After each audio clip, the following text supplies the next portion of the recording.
Yes बेटा, आज जो हम चैप्टर स्टार्ट करने जा रहे हैं इस चैप्टर का नाम है केमिकल काइनेटिक्स और ये आपकी बुक का चैप्टर नंबर 4 है। So chapter 4 we are going to start. अब देखो, केमिकल तो आपको पता ही है। केमिकल काइनेटिक्स का मतलब होता है मोशन। मतलब जब हम कोई रिएक्शन करेंगे तो उसकी स्पीड, मतलब स्लो हो रही है, फास्ट हो रही है या बहुत ही फास्ट हो रही है, तो इसको स्टडी करते हैं। और ऐसा करने से हमें मैकेनिज्म पता चल जाता है। मैकेनिज्म का मतलब होता है कि जब हमने रिएक्शन स्टार्ट की तो क्या हुआ, फिर क्या हुआ, फिर उसके बाद क्या हुआ। तो अब आपने कॉपी में नोट क्या करना है, आपने कॉपी में एक तो चैप्टर का नाम लिखना है केमिकल काइनेटिक्स, और इसका मतलब लिखना है कॉपी में। क्या मतलब है केमिकल काइनेटिक्स का?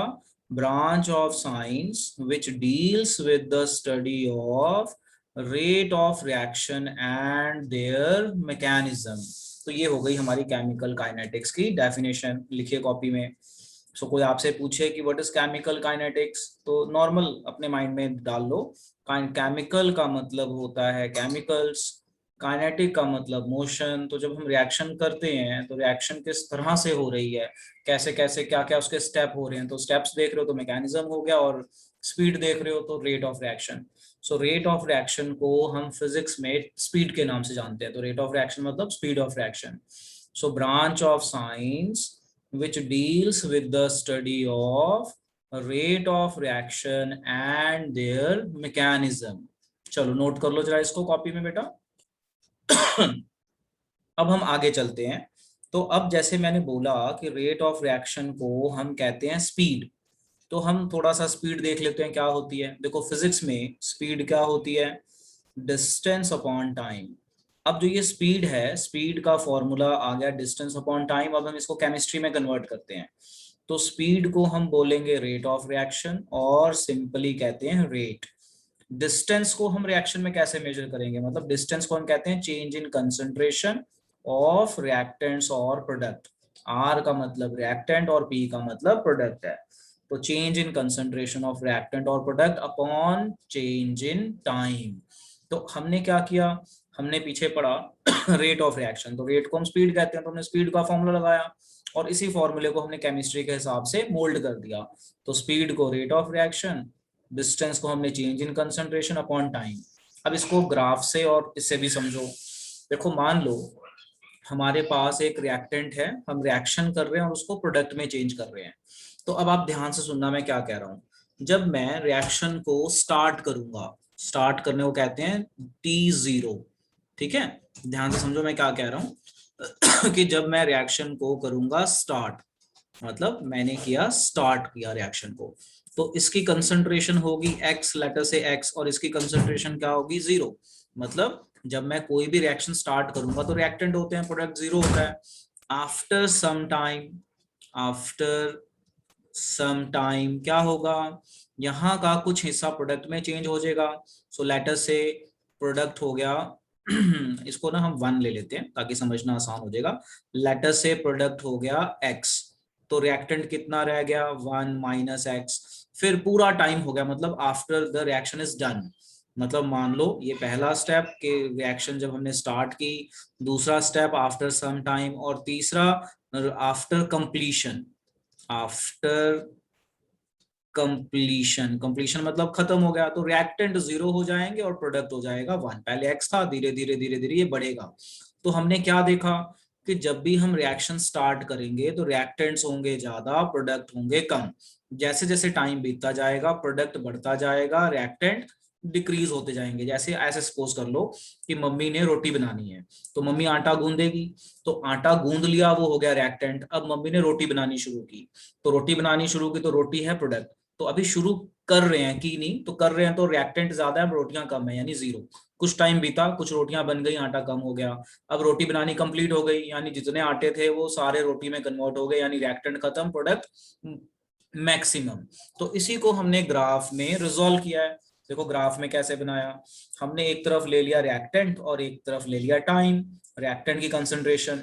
जैसे जैसे टाइम बीतेगा रिएक्टेंट्स कम होते जाएंगे, कम होते जाएंगे। वही रोटी वाली एग्जांपल याद रखो कि आटा गूंदा हुआ है, मम्मी रोटी बना रही है, तो गूंदा हुआ आटा कम होता जाएगा, यानी रिएक्टेंट्स कम कम कम और रिएक्टेंट्स की कंसंट्रेशन एक टाइम आएगा खत्म, 0।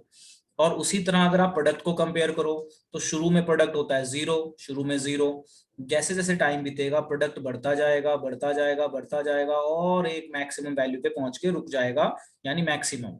यानी रिएक्टेंट, इसका मतलब है रिएक्टेंट प्रोडक्ट में चेंज हो गए। तो रिएक्टेंट्स धीरे धीरे प्रोडक्ट में चेंज होते हैं। तो जब रिएक्टेंट प्रोडक्ट में चेंज होते हैं ना, तो रिएक्टेंट कहते हैं डिसअपियरेंस ऑफ रिएक्टेंट, और प्रोडक्ट होता है फॉर्मेशन, इसे कहते हैं अपीयरेंस। तो ये मैं आपको बाद में समझाऊंगा क्या होता है। अब जरा ये आप नोट कर लो, नोट करके बेटा मुझे डन बोलो। फिर से देखो मैंने क्या बताया है, समझाता हूँ। यहाँ पे मैंने आपको बताया कि स्पीड का फॉर्मूला जो था उसको हमने केमिस्ट्री के हिसाब से चेंज कर लिया। फिर मैंने यहाँ बताया change in concentration of reactant and product. फिर मैंने इसका मतलब बताया ग्राफ के थ्रू और ये रोटी वाली एग्जांपल देके कि मान लो रिएक्टेंट है, प्रोडक्ट में चेंज हो रहा है। जब हम रिएक्शन स्टार्ट करेंगे तो रिएक्टेंट होगा मैक्सिमम, प्रोडक्ट होगा 0। कुछ टाइम के बाद रिएक्टेंट कम हो जाएगा, प्रोडक्ट बढ़ना शुरू हो जाएगा। फिर जब रिएक्शन कंप्लीट हो जाएगी तो रिएक्टेंट हो गया 0 और आपका प्रोडक्ट हो गया मैक्सिमम। तो ये चीज को हमने ग्राफ में भी शो करने की कोशिश की है। तो इसको नोट कर लीजिए बेटा, नोट करके डन बोलिए। अब देखो, अब आपको यहां से ये पता चल गया कि rate of reaction means change in concentration of reactant और प्रोडक्ट, क्योंकि रिएक्टेंट प्रोडक्ट दोनों प्ले करते हैं अपॉन टाइम।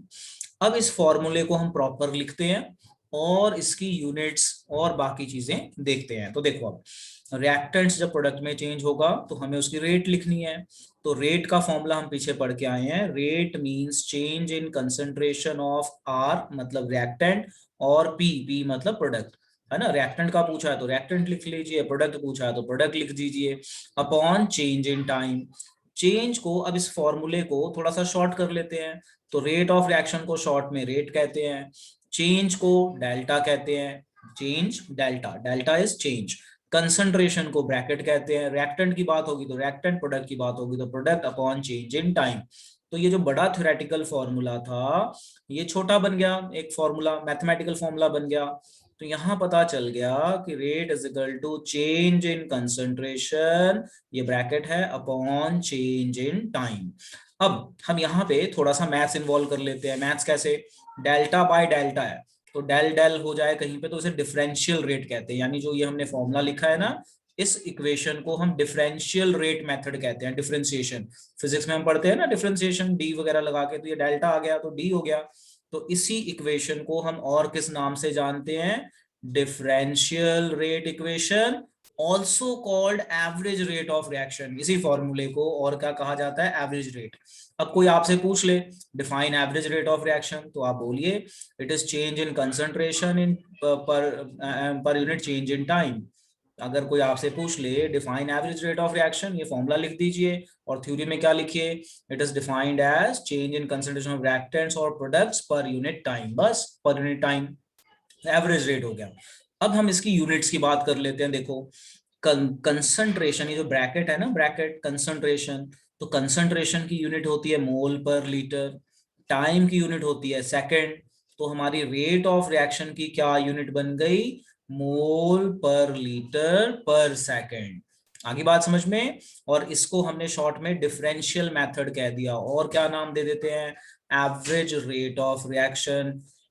कोई आपसे डेफिनेशन पूछे तो आप ये सिंपल लिखिए, defined as change in concentration upon change in time और पर यूनिट टाइम। और यहाँ पे हम टाइम की यूनिट सेकंड लेंगे और कंसंट्रेशन की यूनिट मोल पर लीटर लेंगे। मोल पर लीटर मोलैरिटी होता है, तो जनरली मोलैरिटी को ही यूज किया जाता है, क्योंकि कंसंट्रेशन की तो बहुत सारी यूनिट्स हैं, बट जनरली देखा गया है कि मोलैरिटी को ना फाइंड करना इजी होता है, तो मोस्टली कंसंट्रेशन की यूनिट मोलैरिटी ली जाती है। और ये हमने इस तरह के ब्रैकेट +1 इक्विलिब्रियम चैप्टर में भी यूज किए थे। तो इन ब्रैकेट्स को कंसंट्रेशन कहते हैं, और ये इस तरह से हो गया। तो साइड में आप इस तरह से लिख सकते हैं ताकि आपको रिटेन रहे। क्या लिख सकते हैं साइड में, देखो मैं लिख रहा हूं कि जो ये डेल्टा है, इस डेल्टा का मतलब होता है चेंज, और जो हमने ये ब्रैकेट्स यूज की हैं, इस ब्रैकेट का मतलब होता है concentration in moles per litre, concentration in moles per litre. Mole per litre. बस, तो ये आपने बस ध्यान रख लेना है और याद कर लेना है। तो कई बार 1 मार्क में क्वेश्चन आ जाता है, भाई रेट ऑफ यूनिट की रेट ऑफ रिएक्शन की यूनिट बताइए, तो आप ऐसा लिख दीजिए। और कई बार आता है कि आपको कोई इक्वेशन दे देंगे, बोलेंगे इसका डिफरेंशियल रेट लिखो, तो ये इसी को ही कहते हैं डिफरेंशियल रेट, जो मैंने आपको अभी मेथड सिखाया है। चलिए बेटा, इसको नोट कर लीजिए, नोट करके डन बोलिए।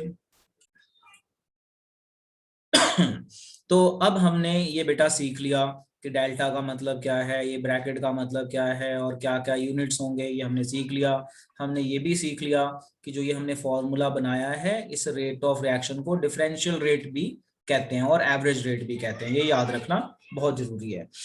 अब हम आगे चलते हैं। तो अब आगे एक नोट की फॉर्म में बताया जा रहा है कि रिएक्शन गैस की फॉर्म में भी तो हो सकती है। तो ये आप एक नोट की फॉर्म में लिख लीजिए अपनी कॉपी में, note. Note very important note. Note में क्या बताया है, जैसे अभी हमने रेट पढ़ा कि rate is equal to change in concentration of reactant और product upon change in time. तो जब हम कंसंट्रेशन की बात करते हैं ना, तो ये लिक्विड स्टेट है। तो हमने यहाँ पे यूनिट पढ़ ली, क्या यूनिट पढ़ी, हमने यूनिट पढ़ी मोल पर लीटर पर सेकंड। तो ऊपर मोल पर लीटर है, नीचे सेकंड है।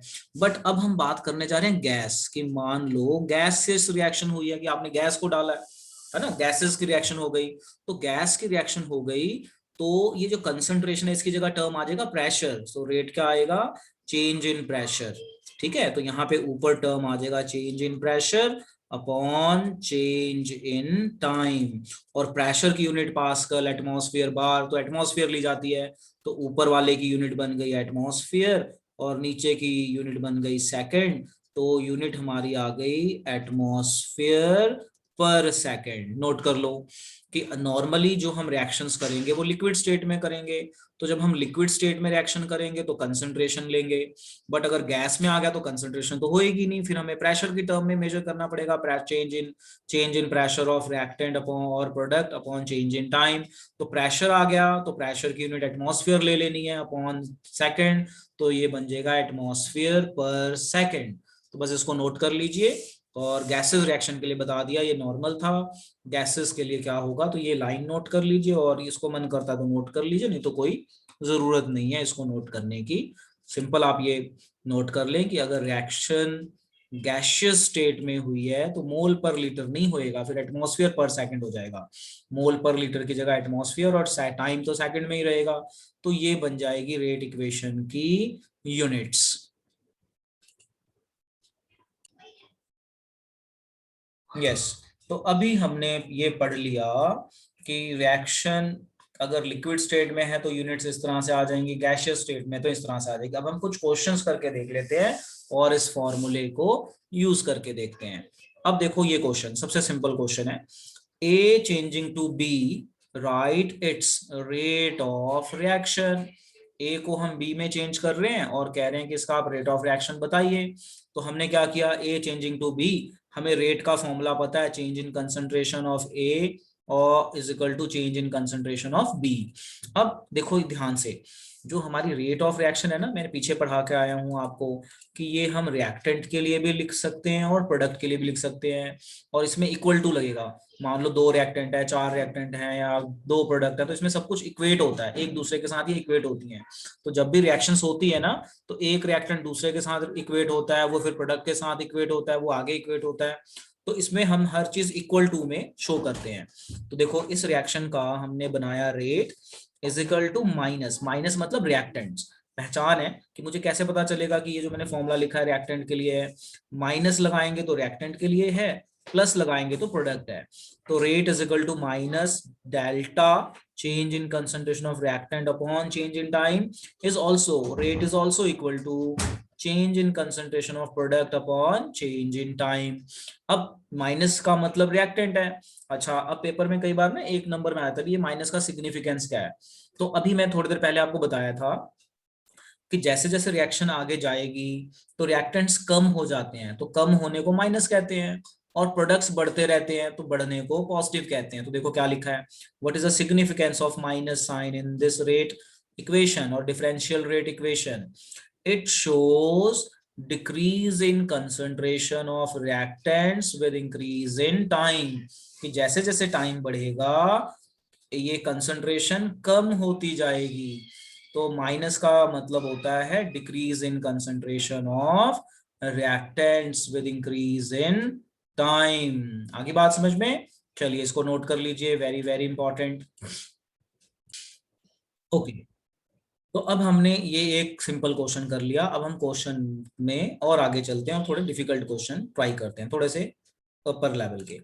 अब देखो, मान लो ये क्वेश्चन आ गया कि भाई आपको हमने दे दिया ये रिएक्शन, ठीक है। तो देखो ये क्वेश्चन है कि हमने आपको ये रिएक्शन दे दी एंड बोल दिया राइट रेट ऑफ रिएक्शन, ये हमने क्वेश्चन दे दिया और आपको हमने बोल दिया कि आप रेट ऑफ रिएक्शन लिखिए फॉर दिस कैटेगरी, इसके लिए आप रेट ऑफ रिएक्शन लिखिए। तो आप देखो क्या करेंगे, इसकी थ्योरी वगैरह पढ़ने की जरूरत नहीं है, जो मैं बोल रहा हूँ उसको समझो। देखो, हमें पहले जो पता है वो लिखते हैं, rate of reaction is equal to -1/2। तो जो इसका बैलेंसिंग नंबर था ना, इसको हमने 1/2 लिखा। क्यों लिखा भी थोड़ी देर में बताता हूँ। बाकी देखो, यहाँ पे कुछ नहीं था, तो change in product is equal to, iodine के आगे भी कुछ नहीं था 1, तो 1 को नहीं दिखाते। मतलब इस यहाँ से देख के आपको ये पता चल रहा है कि अगर 2 लिखा होगा तो 1/2 कर देंगे, 3 लिखा होगा तो 1/3 कर देंगे, 4 लिखा होगा तो 1/4 कर देंगे। बट क्वेश्चन अब ये आता है माइंड में कि मुझे नेगेटिव का मतलब पता है, डेल्टा पता है, ब्रैकेट पता है, पर ये 1/2 क्यों किया है? ठीक है, तो 1/2 क्यों करते हैं आप इसको समझना। जब भी हम कोई रिएक्शन लिखते हैं ना, तो और उसके बारे में बताते हैं, तो हम हमेशा 1 मोल के हिसाब से बताते हैं। तो अगर आप इस रिएक्शन को ध्यान से देखो, तो ये 2 मोल है, ये 1 मोल है, तो ये इसको इक्वेट करता है। तो इन दोनों को 1 मोल बनाने के लिए, मतलब कंपैरिजन पर्पस के लिए, 2 मोल है ये 1 मोल है, तो इसका कंपैरिजन कैसे होगा? तो इसको भी 1 मोल बना देंगे, तो ये 1/2 हो जाएगा। अगर इसी तरह से ये 3 होगा तो 1/3 लिख देंगे। ठीक है, तो इक्वेट करते हैं, तो इक्वेट करते हुए मोल्स जो है ना इनके बराबर होने चाहिए। तो इक्वेट करने की वजह से हम इनको 1/2, ताकि इनका मोल्स बराबर हो जाए, 1/2 कर दिया तो ये भी 1 मोल के उसमें आ जाएगा। और ये ऑलरेडी 1 है तो कोई दिक्कत नहीं है। 3 होगा तो 1/3 कर देंगे, 4 होगा तो 1/4 कर देंगे। तो ये क्यों बनाते हैं कि हम इनको इक्वेट कर पाए और इनका नंबर ऑफ मोल सेम हो, तभी कंपैरिजन कर पाएंगे। जैसे मैंने किसी का टेस्ट लेना है, तो मैं सेम चैप्टर और सेम क्वेश्चन दूंगा, तभी जज कर पाऊंगा ना कि बच्चा कैसा है। तो वही चीज है कि हमने इनको इक्वेट करना है, तो इक्वेट करना है तो इसके मोल और इसके मोल बराबर होने चाहिए, तो इसलिए हम इस तरह से 1 मोल बना देते हैं इसको भी। ठीक है, अब थ्योरी देखो, ये थ्योरी लिखनी नहीं है, आपने सीधा ये आंसर लिख लेना है। You don't need to write the theory. Theory सिर्फ मैंने इसलिए यहाँ पे दी है कि आपको मैं समझा पाऊं, और कुछ नहीं है यहाँ पे। You need not to write theory. ठीक है जी, देखो क्या कहता है। कहता है for expressing the rate of such reaction, मतलब जहां पे बैलेंसिंग नंबर आ जाए, वेयर स्टोशियोमेट्री, बैलेंसिंग नंबर को हम कहते हैं स्टोशियोमेट्रिक कोफिशिएंट ऑफ रिएक्टेंट्स और products are not equal to 1। ठीक है जी, अब यहाँ पे नॉट इक्वल टू 1 है, तो rate of disappearance, rate of disappearance होता है रिएक्टेंट्स को खत्म होने को कहते हैं डिसअपियरेंस, प्रोडक्ट के बनने को कहते हैं अपीयरेंस।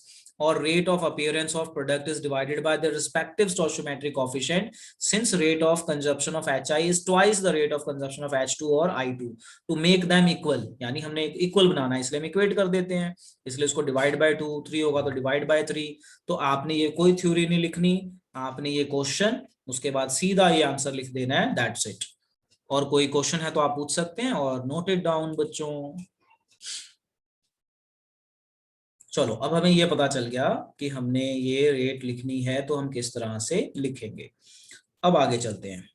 अब हम आगे चलते हैं तो इसी से मैचिंग मैंने एक और क्वेश्चन दे दिया करने के लिए। सो क्वेश्चन ये रहा, 2A + B give 3C + D, right rate of reaction. तो हमने लिखी rate of reaction, rate is equal to -1/2। अब आपको पता चल गया change in concentration of A upon change in time equal to minus change in concentration of B upon change in time equal to 1/3। Balancing number को 1 मोल बनाने के लिए ऐसा करते हैं, change in concentration of C upon change in concentration of T is equal to change in concentration of D upon change in time। ठीक है जी, तो ये हो गया बस ये आंसर।